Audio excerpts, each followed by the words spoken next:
So this is one of the best helmet camera setups that you can get in 2026, and I'll be talking through all my settings and how I've got it mounted to my helmet as well. So this is the DJI Action 6. It came out late 2025, and it's also had a really big update currently as well, allowing you to now record 8K 30. This thing's an absolute beast of a camera, and I'm going to show you how it's mounted to my helmet and some of the settings I'm using as well. So to my helmet, I've got a Ride Tech chin mount. It's secured with 3M tape.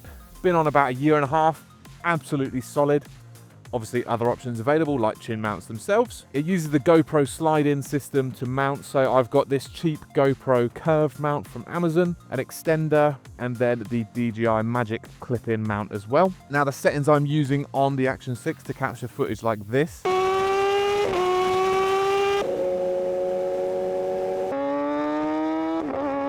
First off, I'm using 4K 4:3 in 30 frames per second. I'm using 4:3 so I can frame it for YouTube and for social as well.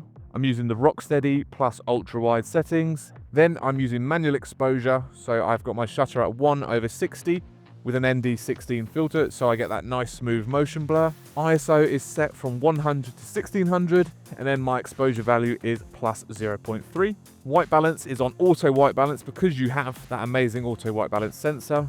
Never had an issue with it, and it looks great. Color, I'm using D-Log M 10-bit because I do some color grading in post. If you're not that hot on color grading, then use the normal 10-bit. I have the variable aperture fixed at f2.8. Image adjustment, -2 texture and -2 noise reduction. I prefer to add these in post if I want to, and I don't like the digital sharpness that this adds in camera. Audio settings, mono with noise reduction on high. I have an ND16 on for kind of bright days like today. On a very gloomy day, ND8, and then on a very sunny day, I'd use ND32, so I can get that nice smooth motion blur as well. I use a set of Rode Wireless Pro microphones. This one here is mounted to my helmet.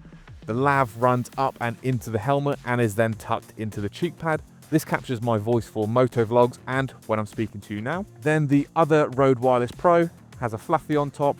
I wrap it in a cloth, put it in a bag, put it in my bum bag, or put it under the seat, and this captures the exhaust noise. I have them on separate channels so that I can play around with them in post, so if I want to lower the exhaust noise, I can do so.